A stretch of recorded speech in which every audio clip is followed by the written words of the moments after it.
Hi అండి, అందరికీ నమస్కారం. నేను మీ Venugopal Reddy from Josh Innovations private limited, Josh Institute of foreign languages, Edunine career guidance సంయుక్తంగా విద్యార్థుల కోసం అనేటువంటి వందలాది వీడియోస్ మనం రూపొందిస్తూ ఉన్నాం. మనము ఇప్పుడైతే ఇంజనీరింగ్ అడ్మిషన్ల సీజన్ ఉధృతంగా నడుస్తుంది. Parents different type of content కోసం యూట్యూబ్లో, ఇన్స్టాగ్రామ్లో, ఫేస్బుక్లో ఎతుకుతూ ఉన్నారు.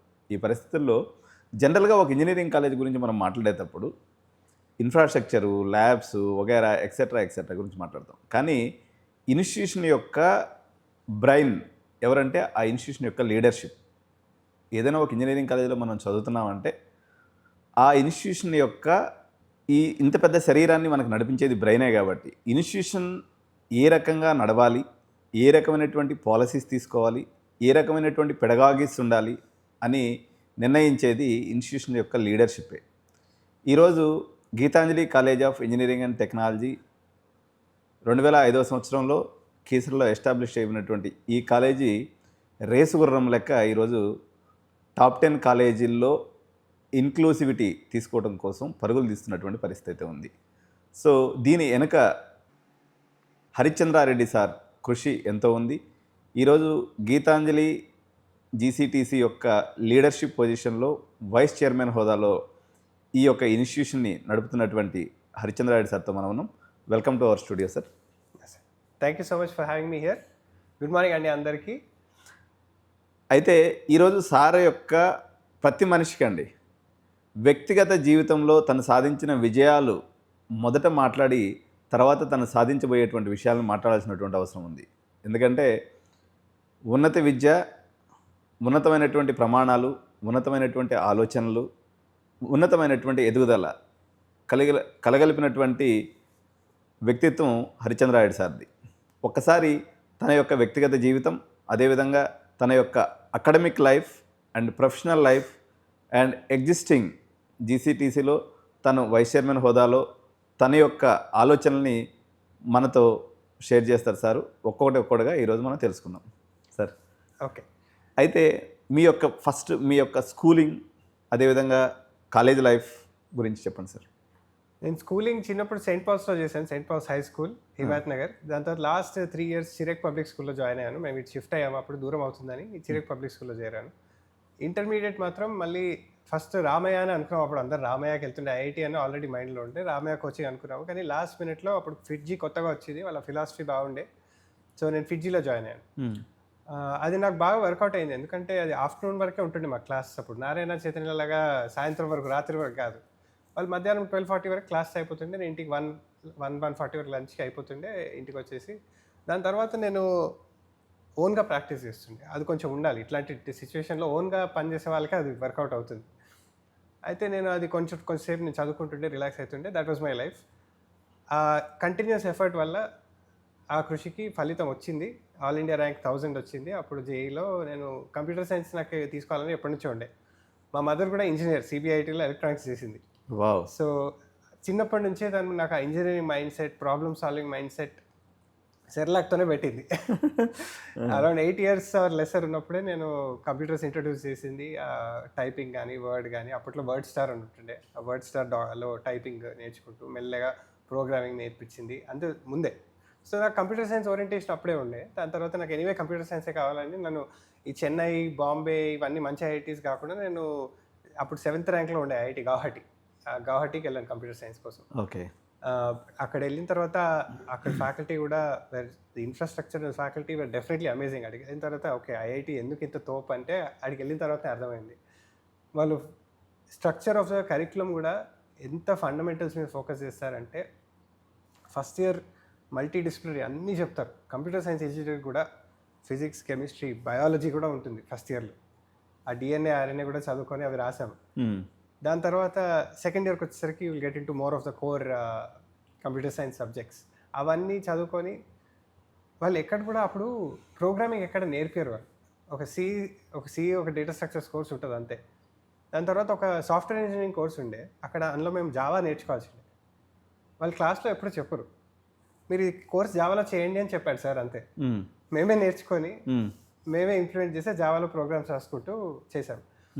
దానివల్ల నాకు ఇంపార్టెంట్ లెసన్ అక్కడ నేర్చుకుంది ఏంటంటే దీస్ ఇన్స్టిట్యూషన్స్ అవి ఏదో ట్రైనింగ్ ప్రోగ్రామ్ లాగా కాదు, ఫండమెంటలీ ఒక ఇంజనీరింగ్ మైండ్ సెట్ క్రియేట్ చేస్తుంది మనిషిలో.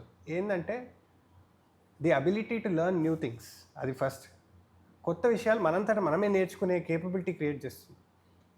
Second, problem solving. అంటే అది ఏ ఫీల్డ్లో అయినా కావచ్చు. ఒక పెద్ద ప్రాబ్లమ్ తీసుకొని దాన్ని చిన్న చిన్న భాగాలుగా డివైడ్ చేసి ఫస్ట్ ఇది చేయాలి, దాని తర్వాత ఇది చేయాలి, దాని తర్వాత ఇది చేయాలని ఒక లాజికల్ థింకింగ్. అట్లా బ్రేక్ డౌన్ చేయకపోతే అమ్మో అంత పెద్ద ప్రాబ్లం మనకి ఎట్లయితుంది అనిపిస్తుంది. బ్రేక్ డౌన్ చేసిన తర్వాత అరే ఈ చిన్న స్టెప్పే కదా, ఇది ఈజీ అనిపిస్తుంది. ఆ స్టెప్ చేస్తే ఇంకో స్టెప్, అరే ఇది చేయొచ్చు.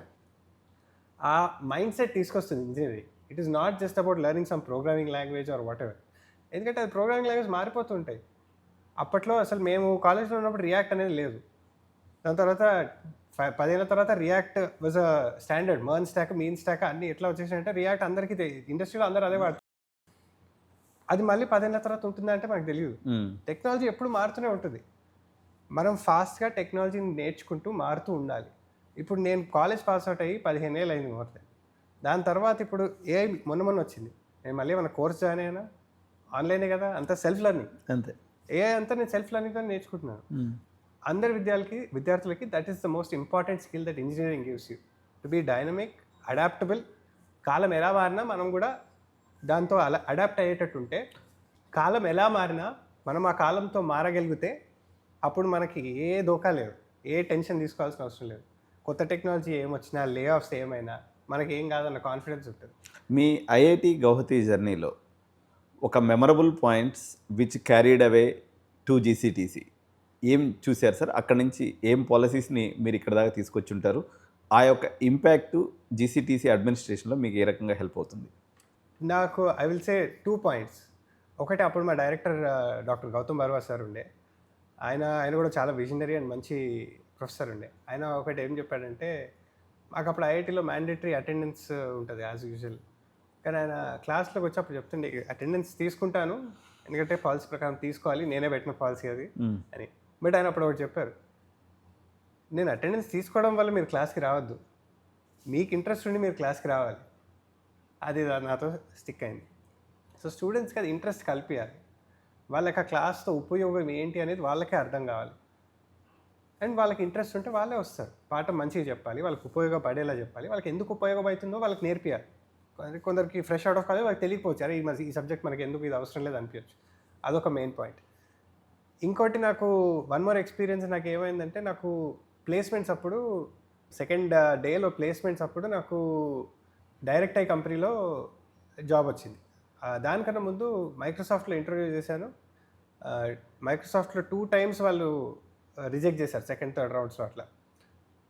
దాని తర్వాత నేను రూమ్కి వెళ్ళి సాఫీగా పండుకున్నాను. అండ్ నెక్స్ట్ డే మళ్ళీ వెళ్ళి ఫ్రెష్గా అటెంప్ట్ చేసి డైరెక్ట్ క్లియర్ అయిపోయింది. అది నా నేచర్లో అప్పటి నుంచి ఉండే.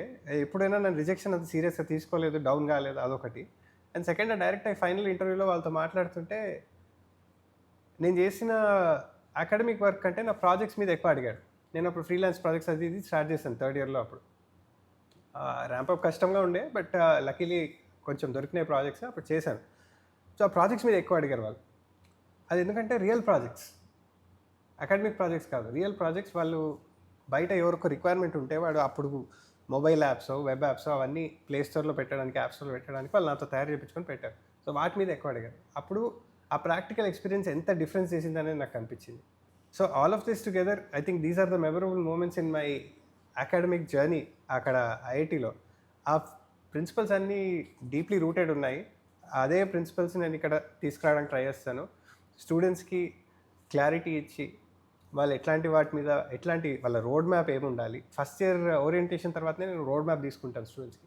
ఎందుకంటే వాళ్ళకి 4 year క్లారిటీ ఉండకపోవచ్చు. This was one more thing that మేము మిస్ అయింది అక్కడ. మాకేంటంటే ఎవ్రీ ఇయర్ సీనియర్స్ కొన్ని చెప్తుంటే మేము ఎవ్రీ ఇయర్ టు ఇయర్ అలా ఫాలో అవుతుండే. ఎంటర్ అయినప్పుడే 4th year తర్వాత ఏముంటుంది, దానికి జర్నీ ఏంది, ఎవ్రీ ఇయర్ ఏం చేయాలనేది ఒక పెద్ద పాత లేకుండే అప్పుడు. సో ఇప్పుడు వీళ్ళకి అది ఇవ్వడానికి ట్రై చేస్తున్నారు. వాళ్ళకి ఓరియంటేషన్ సెషన్ తీసుకుంటారు. Every single student in the campus 1500 students అందరికీ తీసుకుంటారు. ఓరియంటేషన్లో రోడ్ మ్యాప్ అంటే ఫస్ట్ ఇయర్లో ఏం చేయాలి, సెకండ్ ఇయర్లో ఏం చేయాలి, థర్డ్ ఇయర్లో ఏం చేయాలి, మీ గోల్ ఏంటి, ఓ జాబ్ చేస్తారా, మాస్టర్స్ రీసెర్చ్కి వెళ్తారా, ఫ్యూచర్ స్టడీస్కి, ఫర్దర్ స్టడీస్కి, లేకపోతే ఏదైనా కంపెనీలో జాబ్ జాయిన్ అవుతారా, అన్నిటికీ డిఫరెంట్ పాత్ ఉంటుంది కొంచెం.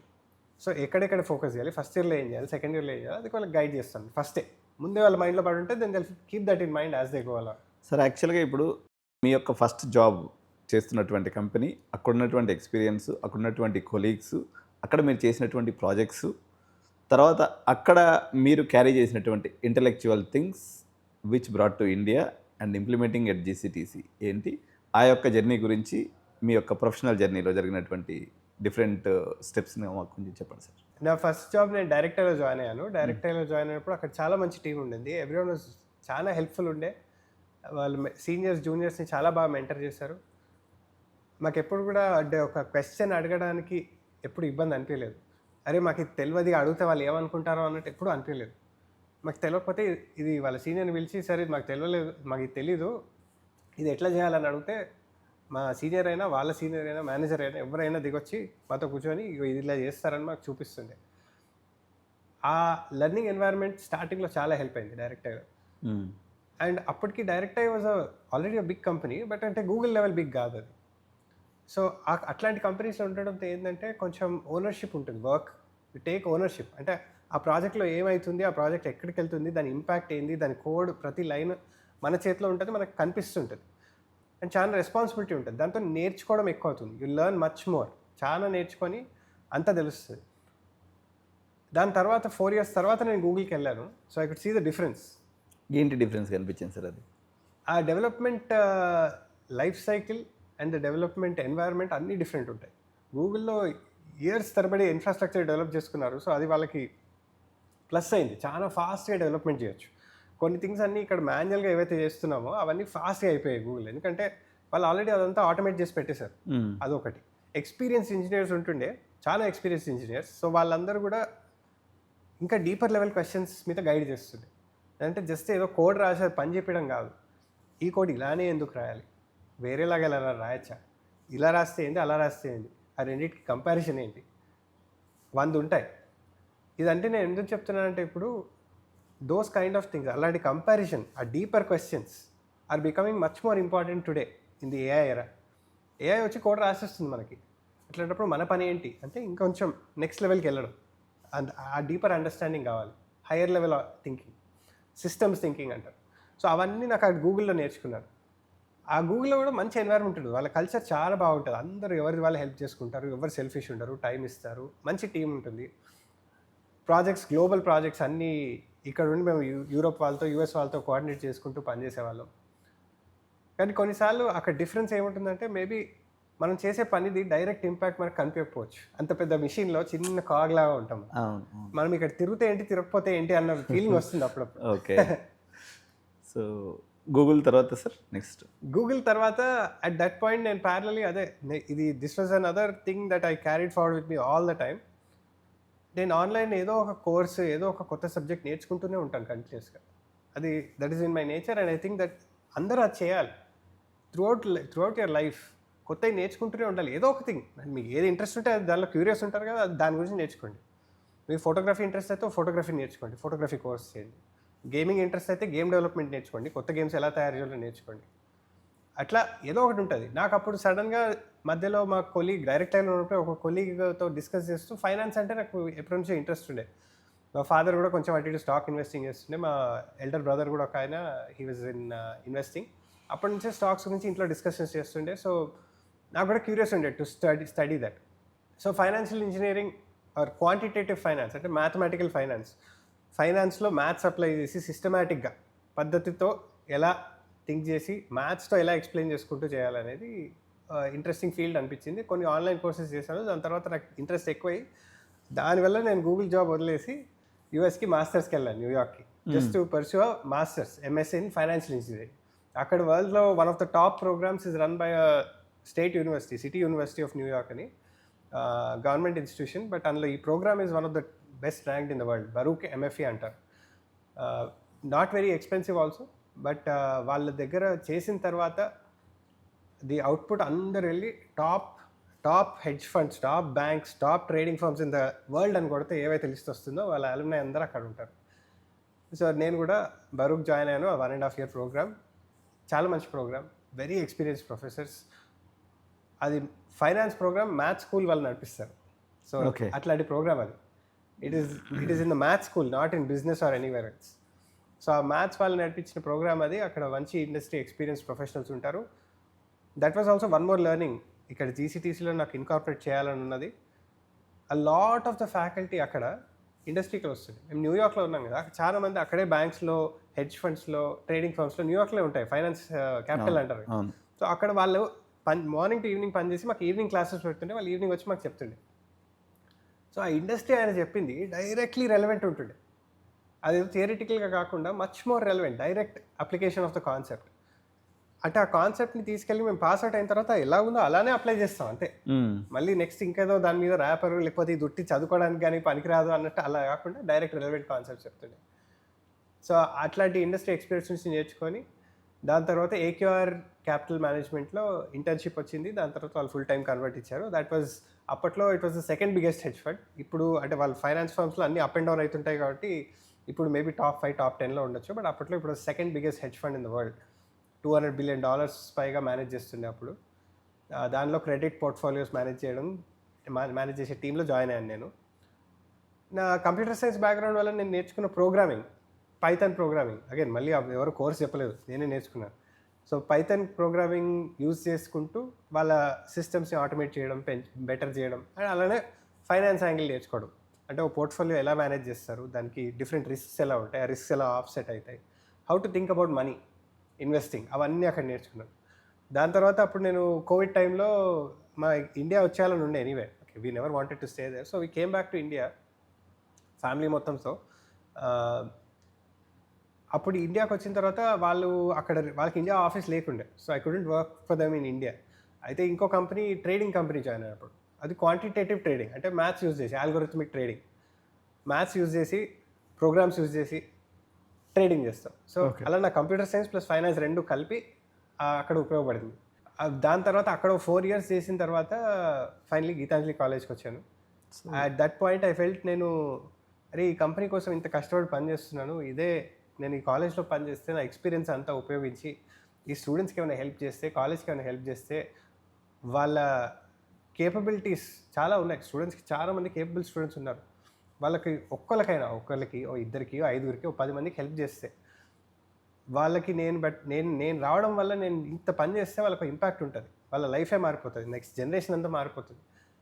అది నాకు ఆ కేపబిలిటీ ఉన్నప్పుడు నేను చేయాలి కదా అన్న థాట్ వచ్చింది ఒకసారి. అందుకని ఇమీడియట్గా రిజైన్ చేసేసి నేను వచ్చేసాను. And the best thing is, నేను వదిలేసి వచ్చిన తర్వాత నేను చేసిన కృషికి ఫైనలీ ఆ ఇంపాక్ట్ అనేది కనిపిస్తుంది. One of the first things I'm very proud to say, గీతాంజలికి వెళ్ళి 2 students got selected this year in Google Summer of Code. అదొక 2 to 3 months ఇంటర్న్షిప్ ప్రోగ్రామ్ లాగా చేస్తారు వాళ్ళు. Google sponsored for other organizations, open source ఆర్గనైజేషన్స్లో వీళ్ళు code చేసి internship లాగా, సమ్మర్ ఇంటర్న్షిప్ లాగా 3 lakhs స్టైపెండ్ ఇస్తారు. దానిలో 2 students సెలెక్ట్ అయ్యారు. వాళ్ళని లాస్ట్ ఇయర్ నుంచి వాళ్ళని గైడ్ చేసుకుంటూ, ట్రైన్ చేసుకుంటూ, వాళ్ళతో పని చేసుకుంటూ చేస్తే ఈసారి 2 అయ్యారు. And I'm sure this will continue. Next year కూడా ఇలానే చాలామంది సెలెక్ట్ అవుతారని నాకు కాన్ఫిడెన్స్ ఉంది. ఇప్పుడు ఒక ఫస్ట్ ఇయర్ స్టూడెంట్ కూడా ఆల్రెడీ అప్లై చేశాడు. అతనికి రాలేదు పాపం, but I'm very sure that he will get it next year. Sir ఒక చిన్న డౌట్ ఏంటంటే, హైదరాబాద్కి సంబంధించినంత వరకు నేను బెంగళూరు ఇన్స్టిట్యూషన్స్లో చాలా ఇన్స్టిట్యూషన్స్ తిరుగుతుంటాను సార్. అక్కడక్కడ గూగుల్ సమ్మర్ ఆఫ్ కోడ్ అనేది వినిపిస్తూ ఉంటుంది, పర్టికులర్గా స్కేలారు లేకపోతే ఏదైనా ఈ న్యూ ఏజ్ ఇన్స్టిట్యూషన్స్లో. బట్ ఆర్థోడాక్స్ ఇంజనీరింగ్ కాలేజ్లో, జీసాక్ హైదరాబాద్లో నేనైతే ఎక్కడ వినలేదు సార్. అంటే మీకేమన్నా ఉందా, ఎవరైనా చేసినట్టుగా ఎక్కడన్నా హైదరాబాద్ నుంచి? జనరలీ ఇది కొంచెం 2 things ఉంటాయి. ఒకటి ఏంటంటే, మనకి జనరల్ ఇంజనీరింగ్ కాలేజ్లో ఎక్కువ మంది ట్రై చేయరు. సిబిఐటీలో I think they got it some time ago. కేఎంఐటీలో ముందు చేసేవాళ్ళు few years back, they also got it. But వేరే కాలేజ్ ఎవరికి ట్రై కూడా చేయరు. అంటే ఐఐటీస్లో, IIITలో ఎలీట్ స్టూడెంట్స్ ఉన్న వాళ్ళకి వస్తుంది జనరల్. ఇంతవరకు సిబిఐటి, కేఎంఐటి, సిబిఐటికి ఒకసారి వచ్చినట్టు నాకు గుర్తుంది. కేఎంఐటికి కూడా ఎప్పుడో వచ్చింది, బట్ రీసెంట్లీ కాదు. ఓకే, అది కాకుండా వేరే కాలేజ్లో ఐ డోంట్ థింక్ సో. హైదరాబాద్లో అందుకే it is such a proud moment for us that మన స్టూడెంట్స్ కూడా ఐఐటీస్, IIITs వాళ్ళ లెవెల్లో వెళ్ళి వాళ్ళతో చేస్తున్నారు అని. అండ్ వరల్డ్లో ఓన్లీ 1000 సెలెక్ట్స్ వస్తాయి. ఇది వరల్డ్ మొత్తంలో, వరల్డ్ అంతా ట్రై చేస్తుంది దీనికి. యూఎస్ వాళ్ళు అప్లై చేస్తారు, ఆస్ట్రేలియా, యూరోప్ అందరూ అప్లై చేస్తారు. It is not specific to Hyderabad or India. 1000 స్టూడెంట్స్లో మన 2 సెలెక్ట్ కావడం అంటే చాలా పెద్ద నెంబర్ అది. Super sir. సార్ యాక్చువల్గా దాదాపు మనకు ఒక 175 ఇంజనీరింగ్ కాలేజెస్ ఉన్నాయి సార్. ఇప్పటివరకు చైర్మన్ హోదాలో ఉన్నటువంటి వ్యక్తి క్లాస్ రూమ్లో టీచింగ్ చెప్పడం అన్నది నీల్ గోక్టే గారిని మనం చూసాం. అవును. దాని తర్వాత మొదటిసారిగా మీ దగ్గర నుంచి పిల్లలతో కలిసి కాలేజీ యాజమాన్యంగా ఉన్నటువంటి మీరు పనిచేస్తూ ఉన్నారు. ఈ అకాడమిక్ ఎన్విరాన్మెంట్ని మీరు ఎలా ఎంజాయ్ చేస్తున్నారు సార్? మంచి క్వశ్చన్ అండి. ఎందుకంటే ఇప్పటివరకు నేను ఎప్పుడు కూడా టీచింగ్ రోల్లో లేను ఎప్పుడు. సో టీచింగ్ అనేది it's not an easy profession. It's very difficult. మనము వాళ్ళని అప్పుడప్పుడు బయటికెళ్ళి చూస్తే పాఠాలు చెప్పడమే కదా, లెక్చర్లు చెప్పడమే కదా, నోట్స్ చేసి అది వెళ్ళి చెప్పడం ఈజీ అనుకుంటాం. బట్ టీచర్ జాబ్లో చాలా ఉంటుంది. ఏంటంటే ఆ స్టూడెంట్కి, ఒక కొత్త వ్యక్తికి అసలు ఆ కాన్సెప్ట్ ఏం తెలియని వాళ్ళకి అది ఎలా చెప్పాలనేది చాలా డిఫికల్ట్ జాబ్. అదేదో లెక్చర్లు స్లైడ్లో చేసుకొని చదివితే వచ్చేది కాదు. అండ్ మన ఫ్యాకల్టీ కూడా అందరినీ రెగ్యులర్గా we ask them to be very conscious of that. అందుకని senior faculty will train the junior faculty on teaching కూడా ఎలా చేయాలని. So some of our faculty go and sit in director sir classes also. Director sir చాలా experienced. తన క్లాస్లో కూర్చొని sir ఎలా చెప్తున్నారు, స్టూడెంట్స్కి జనరల్లీ ఎక్కడెక్కడ మిస్కాన్సెప్షన్స్ వస్తాయి, అంటే తప్పు అర్థం చేసుకుంటారు, కన్ఫ్యూజింగ్ ఉంటుంది, దాని మీద ఎట్లా ఎక్కువ టైం స్పెండ్ చేయాలి, ఎగ్జాంపుల్స్ ఎట్లా ఇవ్వాలి, అండ్ దాంతో కూడి అసైన్మెంట్స్ అవి ఇవి రీఇన్ఫోర్స్ ఎలా చేయాలి ఆ కాన్సెప్ట్ని, ఇవన్నీ వాళ్ళు నేర్చుకుంటారు. సో ఇవన్నీ నాకు కొత్త. సో నేను కూడా నేర్చుకుంటూ చెప్తున్నాను వీళ్ళకి మెల్లిమెల్లిగా, స్టూడెంట్కి స్టెప్ బై స్టెప్ ఇంట్రెస్టింగ్గా కూడా ఉండాలి. సో వాళ్ళకి అది ప్రాజెక్ట్తో ట్రై చేసి చేస్తాను. సో వాళ్ళకి ఒక ప్రాజెక్ట్ ఇచ్చి, సరే మీరు ఒక వెబ్సైట్ డెవలప్ చేయండి అని చెప్తారు. వాళ్ళు చేసిన తర్వాత, సరే ఇప్పుడు మీరు వెబ్సైట్ చేశారు కదా, మీరు ఇది యూఆర్ఎల్లో అది కొడితే ఎలా వస్తుందో తెలుసా అని అడుగుతాను. కొందరు గెస్ చేస్తారు, కొందరు చేయరు. నవ్ ఐ విల్ ఎక్స్ప్లెయిన్ వాళ్ళకి ఆ జర్నీ అంతా. డిఎన్ఎస్ అంటే ఏంటి, హెచ్టిఎంఎల్ అంటే ఏంటి, సిఎస్ఎస్ అంటే ఏంటి, ఇవన్నీ కాన్సెప్ట్స్ వాళ్ళకి కనిపించిన దాన్ని చూపించి చెప్తున్నాను. That is my approach. థియరిటికల్గా చెప్తే కొంచెం దే మైట్ బి లాస్ట్ అని. So that's a different approach I'm taking. Overall response I'm enjoying. Students at the end of the day, I think that is what gives a teacher. I would not call myself a teacher yet, but a teacher ki happiness వచ్చేది when students are succeeding. వాళ్ళు ఇంట్రెస్ట్తో వింటున్నారు, వాళ్ళు questions అడుగుతున్నారు, interact అవుతున్నారు, మనం చెప్పేది వాళ్ళకి రీచ్ అవుతుంది, ఇంపాక్ట్ అవుతుంది అంటే టీచర్స్ జాబ్ ఇస్ డన్. అంటే సార్ యాక్చువల్గా నాకు ఒక చిన్న డౌట్ ఏంటంటే, IIT Guwahati and direct I, Google and hedge funds ఇంత చూసినటువంటి, అంటే you have seen a very very huge world to the ground level. You are dealing with EAMCET students. So మీరు ఏదైనా అంటే డిస్కంఫర్ట్ జోనో లేకపోతే హైలీ అంటే వాళ్ళకి చెప్పడంలో ఏదైనా ప్రాక్టికల్ ఇబ్బందులు వస్తున్నాయా సార్? ప్రాక్టికల్ ఇబ్బందులు డెఫినెట్లీ ఉంటాయి. ఎందుకంటే అందరికీ సేమ్ లెవెల్ ఆఫ్ ఐక్యూ ఉండదు, సేమ్ లెవెల్ ఆఫ్ అండర్స్టాండింగ్ ఉండదు. సో మనము ఒక కాన్సెప్ట్ని మనకు అర్థమయ్యేలాగా వాళ్ళు కూడా అర్థం చేసుకోవాలనుకుంటే అది తప్పు. సో కొందరు స్లో ఉంటారు, కొందరు ఫాస్ట్ ఉంటారు. ఒకటే క్లాస్లో ఇప్పుడు ఎంసెట్ ర్యాంక్ బట్టి కూడా, ఎంసెట్ ర్యాంక్ ఎక్కువ వచ్చినోడు తక్కువ వచ్చినోడు డైరెక్ట్గా కంపేర్ చేస్తే వీళ్ళు వాళ్ళకన్నా బెటర్ అని డైరెక్ట్గా కూడా చెప్పలేము. ఓవర్ ద 4 years కూడా వాళ్ళు మారుతూనే ఉంటారు. ఇవన్నీ నేను చూశాను. లైవ్ ఎగ్జాంపుల్ మీకు ఇస్తారు. ఇప్పుడు ఆ జీసాక్ స్టూడెంట్ ఒక 2 స్టూడెంట్స్, 1 స్టూడెంట్కి జీసాక్ వచ్చింది కదా, ఆయన మొన్న చైర్మన్ సార్ కూడా కలిసి సర్ప్రైజ్ అయ్యారు. ఆయన మేనేజ్మెంట్ స్టూడెంట్. సో అలాంటివి ఎక్స్పెక్ట్ చేయరు జనరలీ. బట్ ఆ స్టూడెంట్ ఫస్ట్ ఇయర్ తర్వాత, సెకండ్ ఇయర్ తర్వాత he has turned his life around. So అలా స్టూడెంట్స్ కేపబిలిటీ ఉంది. ఆ కేపబిలిటీ పొటెన్షియల్ని డిఫరెంట్ వేస్లో మనం హెల్ప్ చేయాలి. అంటే ఒక స్టూడెంట్ 0లో ఉండొచ్చు, 50లో ఉండొచ్చు. మనం 50లో ఉన్నవాడిని 60కి తీసుకెళ్ళాలి, 0లో ఉన్నవాడిని 10 కన్నా తీసుకురావాలి. That is my approach. So చూశారు కదండి హరిచంద్రారెడ్డి సార్తో ఎన్కౌంటర్. ఇప్పుడు సార్ యొక్క ప్రొఫెషనల్ మరియు అకాడమిక్ లైఫ్, జీసీటీసీలో వైస్ చైర్మన్గా తను పోషిస్తున్నటువంటి రోల్ గురించి ఈ వీడియో ఉంది. ఎప్పుడైనా పేరెంట్స్ గుర్తుపెట్టుకోవాల్సినటువంటి విషయం వచ్చేసి, ఒక రియల్ ఎస్టేట్ పర్సనో లేకపోతే ఒక ఇన్వెస్టరో లేకపోతే XYZ పర్సన్స్ రన్ చేసేటువంటి కాలేజీకి, ఇప్పుడు మీరు అందరూ కూడా జనరల్గా ఇది కేఎంఐటి నీల్ గోక్టే సార్ గురించి నేను కూడా, ఎందుకంటే ఆయన ఇప్పుడు నేను ఒక సాఫ్ట్వేర్ ట్రైనింగ్ ఇన్స్టిట్యూట్ రన్ చేస్తాను. నేను ఒక ఇన్స్టిట్యూషన్స్ పెడితే ఎట్లుంటుంది అనేదానికి ఎగ్జాంపుల్ కేఎంఐటీలో చూశారు. ఈ జనరేషన్స్లో 175 ఇంజనీరింగ్ కాలేజెస్లో డైరెక్ట్గా క్లాస్ రూమ్లోకి వెళ్ళి టీచ్ చేయటం, అదేవిధంగా వాళ్ళకి జీసాక్ అంటే గూగుల్ సమ్మర్ ఆఫ్ కోడ్ కానీ లేకపోతే లీడ్ కోడ్ కానీ లేకపోతే XYZ కానీ ఏదైనప్పటికి కూడా ఈ కాంపిటీషన్ వరల్డ్లోకి పిల్లల్ని తీసుకెళ్ళాలని చెప్పేసి యాజమాన్యంగా ఉన్నటువంటి వారు ట్రై చేస్తే దాని యొక్క రీపింగ్ బెనిఫిట్స్ పిల్లల వరకు చేరుతుంది. మీరు ఒక ఇంజనీరింగ్ కాలేజీని సెలెక్ట్ చేసుకునేటప్పుడు లీడర్షిప్ను కూడా తప్పనిసరిగా చూడాలి, లీడర్షిప్ ప్రొఫైల్ని కూడా తప్పనిసరిగా చూస్తే ఒక మంచి ఆలోచన కలిగినటువంటి వ్యక్తి ఆధ్వర్యంలో నడిచేటువంటి ఇన్స్టిట్యూషన్ ఆ ఫ్లేవరు చిట్ట చివరి స్టూడెంట్ వరకు చేరుతుంది. ఇందులో ఎటువంటి సందేహం లేదు. సో విఘ్నులైనటువంటి పేరెంట్స్ ఆ రకంగా ఆలోచన చేస్తారని ఆశిస్తూ థ్యాంక్ యూ సో మచ్. జై హింద్.